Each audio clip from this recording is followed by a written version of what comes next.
الله الرحمن الرحيم واستبق الباب وقدت قميصه من دبر وألف يا سيدها لدى الباب قالت ما جزاء من أراد بأهلك سوءا إلا أن يسجن أو عذاب أليم قال هي راودتني عن نفسي وشهد شاهد من أهلها إن كان قميصه قد من قبل فصدقت وهو من الكاذبين وإن كان قميصه قد من دبر فكذبت وهو من الصادقين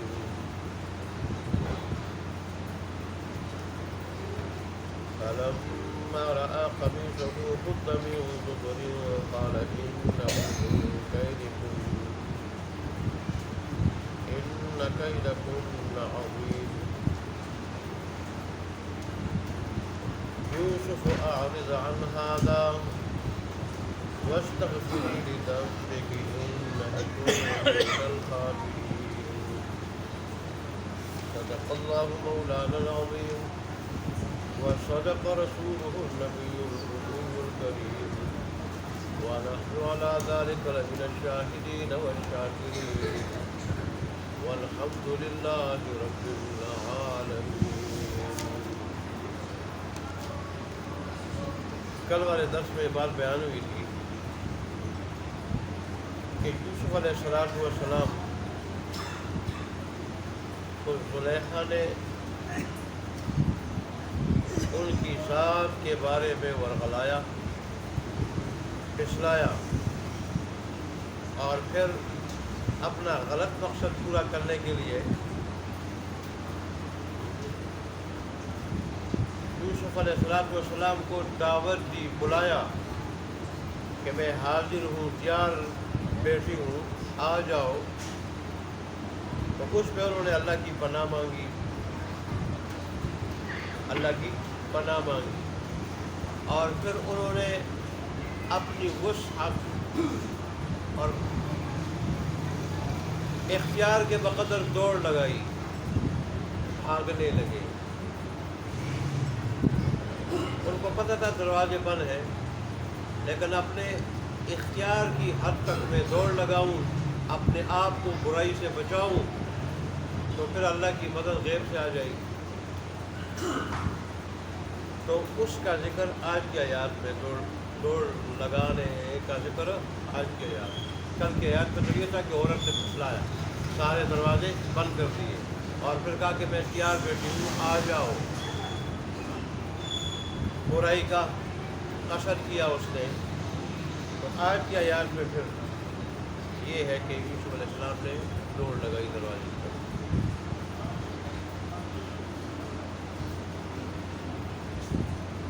اس واقعے سے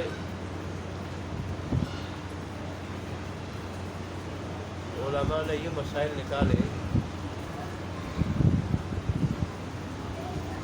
کہ ایک آدمی اگر کہیں برائی میں ایسا پنچ جائے، اس کو پتہ ہو کہ اب میں برائی سے بچ نہیں سکتا، تو بھی وہ اپنی وسعت اور طاقت کے مطابق ہر درجہ کوشش کرے کہ کسی طرح بچ جائے. وہ تو ظاہر ہے وہ اگر دل سے صدق کے دل سے بچنے کی کوشش کرے گا تو اللہ تبارک و تعالیٰ اس کو بچا لے گا. اب بعض مفسرین نے یہاں تک لکھا ہے کہ دروازوں کو تالے لگے ہوئے تھے، اور میں نے یہ تالوں والی بات مفتی تقی عثمانی صاحب دامت برکات العالیہ سے کہ ان کے وعظ میں سنی تھی. وہ بھی کہہ رہے تھے کہ تالے لگے ہوئے تھے، لیکن یوسف علیہ السلام نے اپنی طاقت کے مطابق بچنے کی جو ان کی طاقت تھی، اس طاقت کے مطابق انہوں نے دوڑ لگائی دروازوں تک. پتہ تھا بند ہے تو اللہ نے غیبی مدد یہ بھیجی کہ دروازوں کے لاک خود بخود کھل گئے، خود بخود کھل گئے. اس طرح اللہ تبارک و تعالیٰ کی مدد آئی. اس سے غالباً شیخ سعدی رحمۃ اللہ علیہ کوئی اور بزرگ فارسی شعر میں کہتے ہیں کہ اگر کوئی گناہ میں ایسے پھنس جاؤ کہ دنیا جہان میں اگر تم بھاگو تو اسے بچ نہیں سکتے ہو، تو بھی اپنی کوشش کے مطابق بچنے کی کوشش کرو، اللہ تبارک و تعالیٰ کی مدد آ جائے گی۔ جیسے کہ یوسف علیہ السلام کے پاس اللہ تبارک و تعالیٰ کی مدد آئی اور اللہ تبارک و تعالیٰ نے اسے بچا لیا۔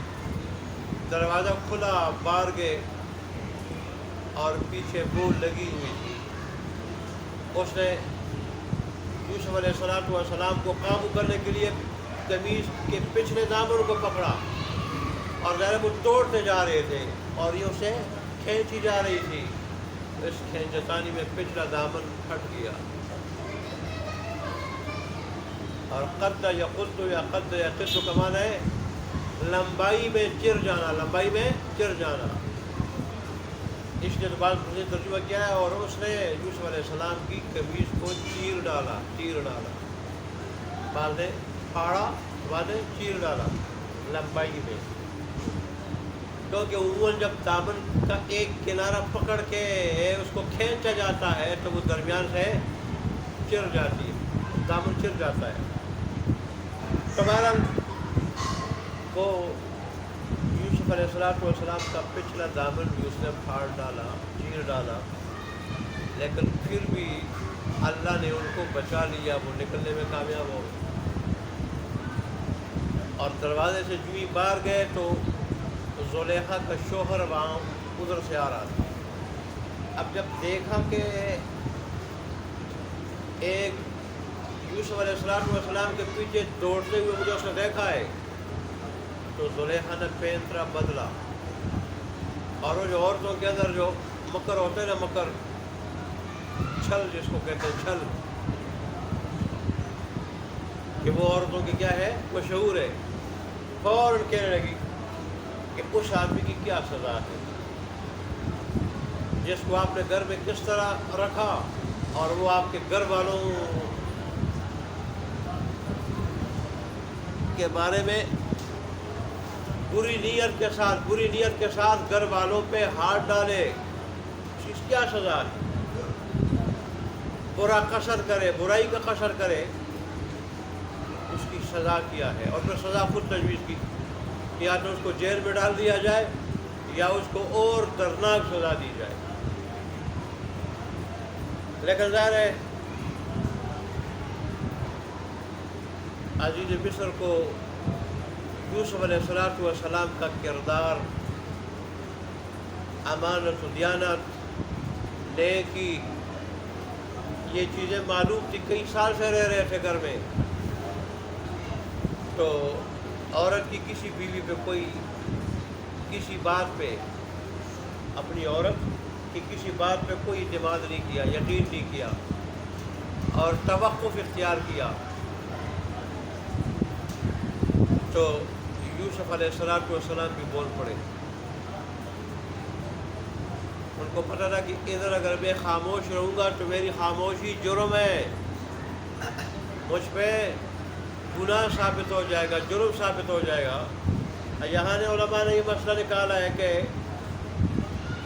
کوئی شریف بزرگ آدمی اگر اس پر تہمت لگے، تہمت، اور اس تہمت میں اپنا دفاع کرتے ہوئے کچھ بولے تو اس کی بزرگی کے منافی نہیں ہے۔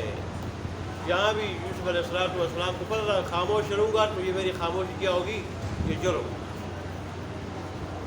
تو خاموش رہنا یا جرم ہے، جرم ثابت ہو جائے گا، تو بول پڑے کہ اسی نے مجھے ورغلایا تھا، میری ذات کے بارے میں پھسلایا تھا، برائی کا ارادہ کیا تھا، مجھے دعوت بھی دی تھی، دروازے بھی بند کر دیے تھے، اور آخر میں اللہ تبارک و تعالیٰ کی توفیق سے بھاگ پڑا، لیکن اس نے پھر بھی میرے پیچھے نہیں چھوڑا، یہ میرے پیچھے دوڑنے لگی، بھاگنے لگی، اور مجھے پیچھے سے قمیص سے جو ہے وہ مجھے پکڑا، میری قمیص کو بھی پھاڑ دیا، لیکن اللہ نے مجھے بچا لیا۔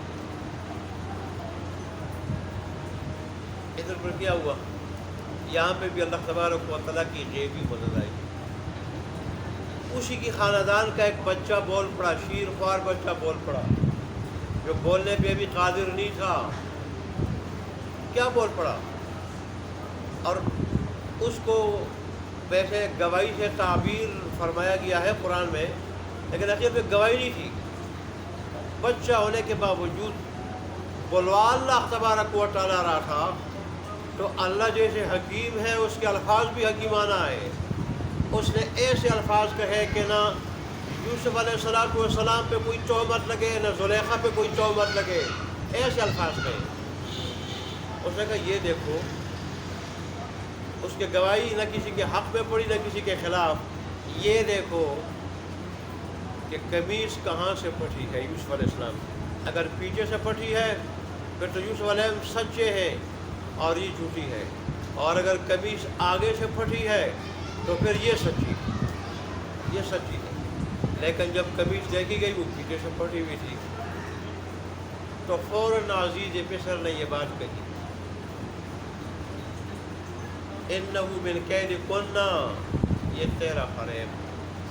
تیرا فریب، تیری مکاری ہے، تو نے یہ ساری مکاری کی ہے، پہلے اس بیچارے کو پسلایا ہے، نیک بندہ اللہ اس کو پسلایا ہے، اور اب میرے سامنے جو پیندرا بدل کے اس پہ تہمت بھی لگا رہی ہو۔ اِنَّ كَيْدَكُنَّ عَظِيمٌ، تمہاری فریب کاریاں بہت بڑی ہے۔ قاضی صلی اللہ پانی پت اللہ فرماتے ہیں مجھے شیطان سے اتنا ڈر نہیں لگتا جتنا ڈر مجھے عورتوں سے لگتا ہے، کیونکہ شیطان کے بارے میں اللہ تبارک و تعالیٰ نے فرمایا کہ شیطان کا فریب کمزور ہے، کیا ہے؟ کمزور ہے، اور عورتوں کے بارے میں اللہ نے فرمایا کہ تمہارا فریب بہت بڑا ہے، بہت بڑا، اور یہی بات رسول اللہ صلی اللہ علیہ وسلم نے بھی ارشاد فرمائی۔ ایک مرتبہ عورتوں سے خطاب فرمانے لگے تو فرمایا کہ تم ناقصات عقل اور ناقصات دین ہونے کے باوجود، تمہاری عقل کم ہونے کے باوجود اور دین میں بھی مردوں سے کم ہونے کے باوجود، تمہارا مکر اتنا بڑا، فریب اتنا بڑا کہ بڑے سے بڑے ذہین، سمجھدار اور عاقل آدمی کی عقل کو بھی ختم کر دیتی ہو اور اس کو اپنے جال میں پھنسا دیتی ہو، وہ تمہارے جال میں پھنس جاتا ہے، رسول اللہ نے ارشاد فرمایا۔ اس لیے تو رسول اللہ نے فرمایا کہ اپنے بعد میں جو اپنی امت کے لیے سب سے بڑا فتنہ چھوڑ کے جا رہا ہوں وہ عورتوں کا فتنہ ہے، اور ایک روایت میں رسول اللہ نے فرمایا کہ یہ عورتیں شیاطین کے واسطے جال ہیں، لہذا ان سے بڑے چوکنے رہو، ان سے دور رہو اور ان سے اختلاط نہ رکھو۔ ایک روایت میں رسول اللہ نے یہاں تک ارشاد فرمایا کہ میری امت کا فتنہ مال ہے اور عورتیں ہیں، ان دونوں سے بچتے رہو،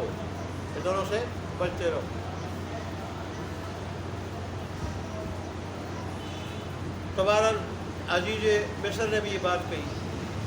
اچھا، جس بچے نے گواہی دی تو بعض مفسرین کہتے ہیں یہ بالغ آدمی تھا اس کے خاندان کا، لیکن اکثر کہتے ہیں یہ بچہ تھا، اور پھر بچہ تھا اس کی تعین مستدرک حاکم کی ایک حدیث سے بھی ہوتی ہے، اور انہوں نے اس حدیث کو صحیح بھی قرار دیا ہے کہ یہ صحیح الاسناد حدیث ہے، جس کی سند بالکل صحیح ہے، اس سے بھی اس کی تعین ہوتی ہے۔ رسول اللہ نے پہلے اپنا معراج کا واقعہ ذکر فرمایا کہ میں جب معراج کے لیے جانے لگا، یہ نبوت کے 10ویں سال کی بات ہے، جب چچا بھی رخصت ہو گئے اور اس کے بعد کافروں کو راستہ بالکل کھلا رہ گیا، رسول اللہ کو تکلیف ہے پہنچانے کا، اور پھر آپ کی زوجہ محترمہ پہلی بیوی جو آپ کو بڑی لاڈلی تھی، ان کے ہوتے ہوئے کسی اور سے شادی آپ نے نہیں فرمائی تھی، خدیجہ الکبریٰ رضی اللہ عنہا، رسول اللہ کی بہت خیال رکھنے والی اور تسلی دینے والی تھی، وہ بھی چلی گئی۔ جس سال کو رسول اللہ نے عام الحزن، غم والا سال کا نام دیا، تو اللہ نے کہ میرا حبیب کیا ہوا ہے، اس کو غم لاحق ہوا ہے، غم، اپنے حبیب کو اپنے پاس بلا لیا، جس کو معراج کہا جاتا ہے، تو فرمایا معراج والی رات جب میں آسمانی دنیا کے قریب ہوا مجھے خوشبو محسوس ہوئی. میں نے جبرائیل امین سے پوچھا خوشبو کس چیز کی ہے؟ تو اس نے کہا کہ یہ فرعون کی ایک باندی تھی جو فرعون کی بیٹی کو سر میں کنگھی کرتی تھی. یہ اس باندی اور اس کے خاندان کی ہڈیوں کی خوشبو ہے، ہڈیوں کی. یہ فرعون کی بیٹی کو کنگھی کرنے لگی، کنگھی گری تو اس نے بسم اللہ پڑھی. میں کہا اچھا میرے والد فرعون کے علاوہ بھی کسی کو رب جانتی ہو؟ تو کہنے لگی ہاں اس کو رب جانتی ہوں جو میرا بھی رب ہے، تیرا بھی رب ہے اور فرعون کا بھی رب ہے. تو اس نے کہا والد کو بتا دوں؟ میں کہا بتا دوں. جب فرعون کو بتایا گیا تو فرعون نے اس کے بچوں کو بچوں کو جو ہے نا بچوں کو اس کے کہنے پر لایا گیا فرعون کے سامنے، اور فرعون نے ایک ایک کو خندق میں جس میں آگ جل رہی تھی یا تیل کے کڑائی میں ایک ایک کو ڈالا اس کے سامنے. میں نے یہ پیشکش کی کہ بھائی باز آ جاؤ، میں تنبیہ کی کہ باز آ جاؤ، باز آ جاؤ. بازی آئی، ایک ایک کو ڈالا. آخر ایک شیرخوار بچہ تھا دودھ پینے والا، جب اس کو ڈالنے لگا فرعون، اس کو جب لایا گیا بلکہ اس وقت وہ کہنے لگا کہ یا ام اصبری، اے میری امی صبر سے کام لو، صبر سے کام لو. کیوں؟ تو حق پہ. تو کس پہ ہے؟ حق پہ. یہ فرعون باطل پہ اور تو حق پہ ہے، اس لیے استقامت سے کام لو، صبر سے کام لو اور گھبراؤ پریشان مت ہو. اللہ تبارک و تعالیٰ نے تیرے لیے جنت تیار کی ہے. اس شیرخوار بچے نے یہ گواہی دی، یہ حق کی گواہی دی والدہ کو، اس کو دین حق پہ موسیٰ علیہ السلام جو لے کے آئے تھے برقرار رکھنے کے لیے. تو پھر کیا ہوا؟ اس بچے کو ماں سمیت پھر اس کڑائی میں یا آگ میں ڈالا گیا. جب جل گئے تو فرعون کو اس باندی نہیں کہا کہ ہم جب جلتے ہیں ہماری ہڈیوں کو ایک کھڑا کھودنا اس میں ڈال دینا. تو رسول اللہ کو جبرائیل امین نے بتایا یہ ان ہڈیوں کی خوشبو ہے جو 2000 سال پہلے انہوں نے یہ قربانی دی تھی اللہ کے دین کے لیے. ان ہڈیوں کی خوشبو ہے جو آپ کو آسمانی دنیا کے قریب محسوس ہو رہی ہے. پھر اس میں رسول اللہ صلی اللہ علیہ وسلم نے یہ مستدرک حاکم کی بات بتا رہا ہوں ساری، ٹھیک، جو حدیث کی صحیح کتاب ہے. اور انہوں نے یہاں تک اس حدیث کے بارے میں کہا کہ یہ وہ غالباً یہ بھی کہا کہ شیخین کی صحیح بخاری صحیح مسلم کی شرطوں پہ ہے، لیکن یہ تو کہا ہے اس نے کہ یہ بالکل سند کے لحاظ سے صحیح حدیث ہے. پھر رسول اللہ نے فرمایا کہ دنیا میں 4 بچے ہوئے ہیں جنہوں نے بچپن میں، جس عمر میں بچے بولتے نہیں ہیں، حق کی گواہی دینے کے لیے اللہ نے ان کو قوت گویائی دی اور وہ بچے بول پڑے. پہلا بچہ یہی فرعون کی باندی کا شیرخوار بچہ، یہ بول پڑا تھا اپنے والد کو دین حق پہ ثابت قدم رکھنے کے لیے. اور دوسرا بچہ یہی، یہ مستدرک حاکم حدیث کے الفاظ ہے، دوسرا بچہ یہی زلیخا کے خاندان کا، یہ چھوٹا بچہ تھا. اللہ نے اس کو قوت گویائی دی اور اس نے ایسی علامتیں بتائی کہ ان علامتوں کو دیکھ کے عزیز مصر جان گیا کہ غلطی کس کی ہے؟ زلیخا کی. اور یوسف علیہ السلام کیا ہے؟ بری ہے. تیسرا جو بچہ بول پڑا تھا وہ جریج ایک پادری تھا. اس کے حق میں اس پہ تہمت لگی تھی، فاحشہ عورت نے تہمت لگائی تھی، زنا کی تہمت. وہ بچہ بول پڑا تھا کہ جریج پادری کیا ہے؟ بے گناہ ہے. اس وقت عیسیٰ علیہ السلام کی دین پہ تھا، دینی حق پہ تھا. تو کہا کہ یہ پادری جو ہے حق پہ ہے. بچہ بول پڑا تھا. اور چوتھا بچہ جو ماں کی گود میں بولا، بچپن میں بولا، جس عمر میں بچے بولتے نہیں، وہ عیسیٰ علیہ السلام ہیں جو اپنی ماں کی پاک دامنی پہ بولا اور اپنی نبوت اور رسالت پہ بولا. تو انہوں نے فرمایا یہ 4 بچے ہیں جو دنیا میں ایسی عمر میں بولے کہ جس عمر میں بچے بولتے نہیں. بہرحال آج کی آیات میں ان بچوں میں سے ایک وہ بچہ بھی ہے جس نے یوسف علیہ السلام کی براءت پر گواہی دی. اور پھر تفسیر روایات میں یہ بھی آتا ہے کہ جب قحط کا زمانہ تھا اس وقت یہ بچہ جوان تھا، تو یہ بھی آیا تو یوسف علیہ السلام نے بس عام رعایا کی طرح جو کچھ دینا تھا اس کو بھی دے دیا۔ تو یہ کہنے لگا کہ آپ نے مجھے کوئی خاص توجہ نہیں دی، عام لوگوں کی طرح توجہ دی۔ یوسف علیہ السلام تو سب میں برابری رکھتے تھے، عام لوگوں کی طرف توجہ دی، اس لیے کہ آپ نے مجھے پہچانا نہیں، اگر مجھے پہچان لے تو شاید مجھے بہت توجہ دے۔ اس نے کہا کون ہو؟ کہنے لگا میں وہ بچہ ہوں جس نے آپ کی برات کی گواہی دی تھی۔ یوسف علیہ السلام نے سینے سے لگایا اور پھر بڑے انعام و اکرام سے نوازا۔ تو اس وقت اللہ تبارک و تعالیٰ کی غیرت اور رحمت جوش میں آئی، اور اللہ تبارک و تعالیٰ نے جبرائیل امین کو بھیجا کہ یوسف سے کہہ دو جس بچے نے ایک مرتبہ تیری برات کی گواہی دی، اس کو اتنے انعام و اکرام سے نوازا اور سینے سے لگایا، اور جو مؤذن 5 وقت میری کبریائی کی گواہی دیتا ہے تو میں اس کو کس انعام و اکرام سے نوازوں گا۔ اللہ اکبر۔ بات یہی ہے کہ جس کو اللہ بچائے، اللہ ہمیں بھی بچائے۔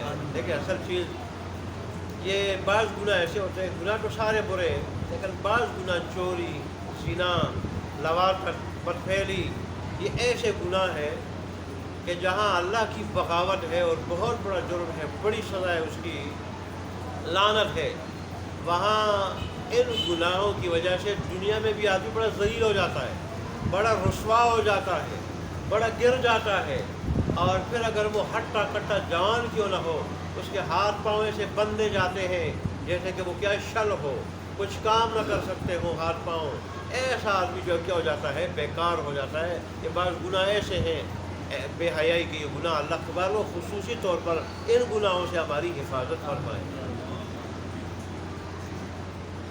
اللہ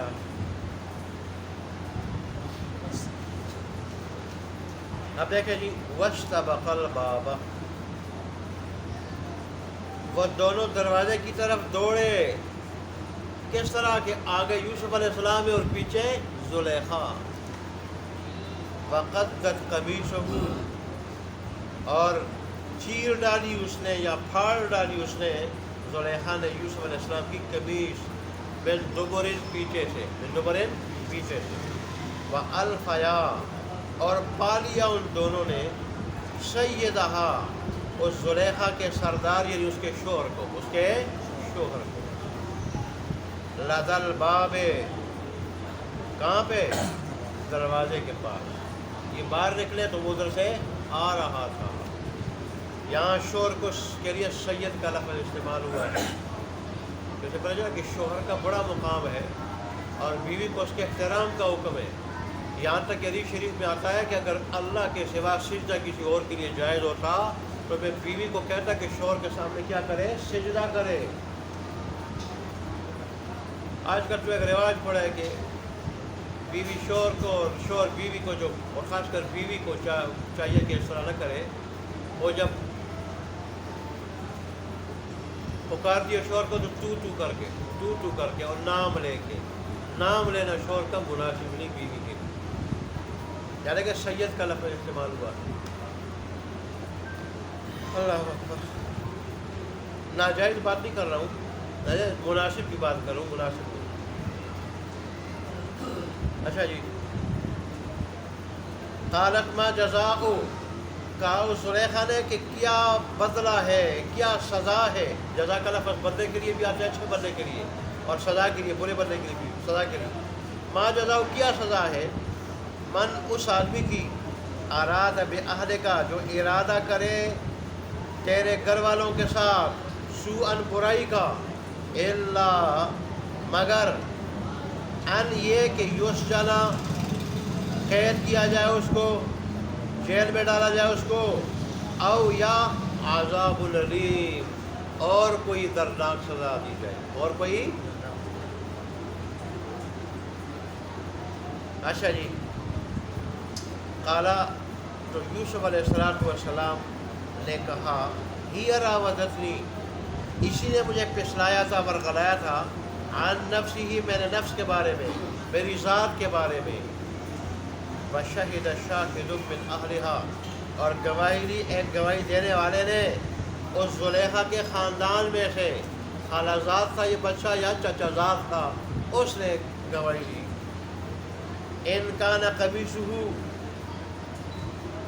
اگر ہو اس کی قمیص یوسف علیہ السلام کی قد چیری گئی یا پھاڑی گئی، من قبل آگے سے، فصدقت، تو اس زلیخا نے سچ کہا، زلیخا نے سچ کہا، وہو، اور یوسف علیہ السلام، من الکاذبین، اور لوگوں میں سے ہیں جو جھوٹ بولنے والے ہیں، وَإِنْ كَانَ قَمِيصُهُ، اور اگر ہو اس کی قمیص قُدَّ مِن دُبُرٍ، پھاڑی گئی پیچھے سے، فَكَذَبَتْ، تو اس نے جھوٹ کہا، وَهُوَ، اور وہ یوسف علیہ السلام، مِنَ الصَّادِقِينَ، سچوں میں سے، وہ سچے ہیں۔ ایک فَلَمَّا رَأَىٰ قَمِيصَهُ، پس جب دیکھا اس عزیز مصر نے یوسف علیہ السلام کی قمیص کو، قُدَّ مِن دُبُرٍ، وہ چیری گئی تھی یا پھاڑی گئی تھی پیچھے سے، قالا، تو کہا اس نے، اِنَّهُ، بے شک یہ، مِن کَیدِکُنَّ، تیری فریب کاریوں میں سے ہے، تیرے مکر میں سے، تیرے فریب میں سے، فریب کاریوں میں سے ہے۔ ٹھیک، لیکن یہاں مفسرین نے ایک نقطہ اٹھایا ہے، چاہیے تھا کہ وہ جمع کا صیغہ نہ استعمال کرتا اور کہتا ہے انہو من کیدک، بے شک یہ تیری فریب کاری میں سے ہے، تیرے فریب کاری میں سے ہے، لیکن کننا، تم عورتوں کی فریب کاریوں میں سے، یہ کہا تو اللہ نے یہاں صرف زلیخا کی بات نہیں کی، سارے عورتوں کا مزاج بتایا، ان کی طبیعت بتائی کہ ساری عورتوں کا مزاج اور ان کی طبیعت وہ اس قسم کی، جس میں چھل پایا جاتا ہے، فریب پایا جاتا ہے، مکاری پائی جاتی ہے۔ بعضوں کے یہاں ایک محاورہ بھی ہے کہ عورت کے ایک ایک بال کے نیچے 100 مکر ہے، یہ مشہور ہے، شاید یہاں بھی یہ محاورہ ہو۔ اے اللہ، ان کیدکن عظیم، بے شک تمہاری فریب کاریاں بہت بڑی ہیں، بہت بڑی ہیں۔ اور پھر یوسف علیہ السلام سے معذرت کرنے لگا، یوسف اعرض عن ھذا، درگزر کر دو اس سے، بھلا دو اس کو، چھوڑ دو اس بات کو، آگے بڑھنے نہ دو، کسی اور کو نہ بتاؤ، یہی دفن کر دو۔ اور زلیخا سے کیا کہا، وَاسْتَغْفِرِي، تم معافی مانگو، لِذَنبِكِ، اپنے گناہ کی۔ ایک مطلب تو اس کا یہ ہے کہ ضم یا غلطی کے معنی میں ہے، اور مطلب یہ کہ یوسف علیہ السلام پہ جو جھوٹے الزام لگایا، ایک زیادتی بھی کی، جھوٹے الزام بھی لگایا، یہ بہت بڑی غلطی کی۔ یوسف علیہ السلام سے کیا کرو، معافی مانگو۔ اور اگر ضم گناہ اپنے مشہور معنی میں ہے کہ جس میں اللہ سے معافی مانگی جاتی ہے، تو ظاہر ہے مشرک لوگ بھی اگرچہ وہ بت پرست ہوں، خالق کا وجود مانتے ہیں، خالق کا وجود، جیسے ہندو ہیں، سکھ ہیں، اور بعض چیزوں کو وہ بھی گناہ سمجھتے ہیں، بعض چیزوں کو وہ بھی گناہ سمجھتے ہیں، اور جب ان چیزوں کا ان سے ارتکاب ہو جائے تو اس پہ وہ اللہ سے معافی بھی مانگتے ہیں۔ تو یہ بھی اگرچہ بت پرست قسم کے لوگ تھے، بت پرست قسم کے ہیں، لیکن جو زلیخا کے بارے میں آتا ہے کہ جس وقت وہ یوسف علیہ السلام کو زنا کی طرف بلانے لگی تو بت کونے میں پڑا ہوا تھا، اس پہ پردہ ڈالا، کپڑا ڈالا۔ تاریخی روایت میں آتا ہے، یوسف نے پوچھا کیوں، کہہ رہے اس سے حیا آتی ہے۔ تو یوسف علیہ السلام کہنے لگے اس سے ایک بے جان چیز سے تو تجھے حیا آتی ہے، اور اس رب سے تجھے حیا نہیں آتی جس نے تجھے پیدا کیا ہے، جس نے تجھے، اس سے بھی حیا کر۔ حیا تو اس سے کرنی چاہیے کہ وہ دیکھ رہے، ہر وقت دیکھ رہے، وہ اندھیرے میں بھی، بند کمرے میں، درخت کے پیچھے، اور کسی حال میں بھی انسانوں سے چھپا ہوا نہیں، اور پھر وہ دنیا میں بھی سزا دیتا ہے گناہوں کی، اور پھر آخرت میں ہر آدمی خود جائے گا رب کے سامنے خود، کہ جہاں بڑے بڑے انبیاء لرز رہے ہوں گے اللہ کے غضب کو لے کے، عرش اتنا بھاری ہو جائے گا 4 فرشتوں کے بجائے 8 فرشتے اٹھائیں گے، اور اس وقت خود جا کے اپنا حساب دینا پڑے گا۔ کتنا وہ مشکل وقت ہوگا، اس خدا سے ڈرتی نہیں ہے صلی اللہ۔ تمہارے بعض گناہوں کو وہ بھی گناہ سمجھتے ہیں اور خالق کا وجود بھی وہ مانتے ہیں، اس پہ اسے معافی مانگتے ہیں۔ تو گناہ اپنے معروف معنی میں اور استغفار معافی مانگنا اللہ سے جو سب کا یہاں پہ مستغفری، اور استغفار کرو معافی مانگو لذنب کے اپنے گناہ کی وجہ سے، انک کنت من الخاطئین، بے شک تو ہی خطا کار ہے۔ اللہ تبارک و تعالیٰ ہمیں اس میں جو سبق ہے وہ اللہ میں نصیب فرمائے۔ دعا فرمائے جی۔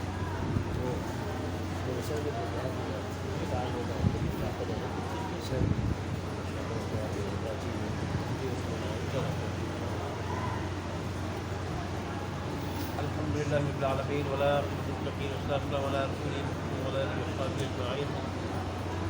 ربنا ظلمنا أنفسنا وإن لم تغفر لنا وترحمنا لنكونن من الخاسرين. ربنا آتنا في الدنيا حسنة وفي الآخرة حسنة وقنا عذاب النار. اللهم إنك عفو كريم تحب العفو فاعف عنا مولانا. اللهم إنا نعوذ بك من فتنة المحيا والممات. اللهم انصر الإسلام والمسلمين. اللهم أعز الإسلام والمسلمين. اللهم انصر من نصر دين محمد صلى الله عليه وسلم واجعلنا منهم. اللهم اخذل من اخذ دين محمد صلی اللہ علیہ وسلم ولا تجعلنا منهم. تبارک و تعالیٰ ہمارے اپنے سنت قرآن کو کی بارگاہ میں قبول فرما، اور اس میں جو اجر و ثواب آپ نے مقدر فرمایا ہے وہ ہمیں نصیب فرما۔ اللہ تبارک و تعالیٰ سے لے کے مرتے دم تک ہمیشہ ہمیشہ کے لیے ہمیں اپنے دین کی بات سننے اور سنانے کی، اور پھر ہم سب کو پر 100% مکمل اخلاص کے ساتھ 100% مکمل عمل کرنے کی توفیق عطا فرما۔ اللہ تبارک و تعالیٰ اس مجلس کو ہماری نجات کا ذریعہ بنا دے، ایسی نجات کی اس کے بعد پھر کبھی پکڑنا ہو۔ اللہ تبارک و تعالیٰ جتنے بھی بیمار ہیں تمام بیماروں کو شفاء کاملہ عاجلہ مستمرہ عطا فرما، پریشان حال ہے ان کی پریشانی کو دور فرما۔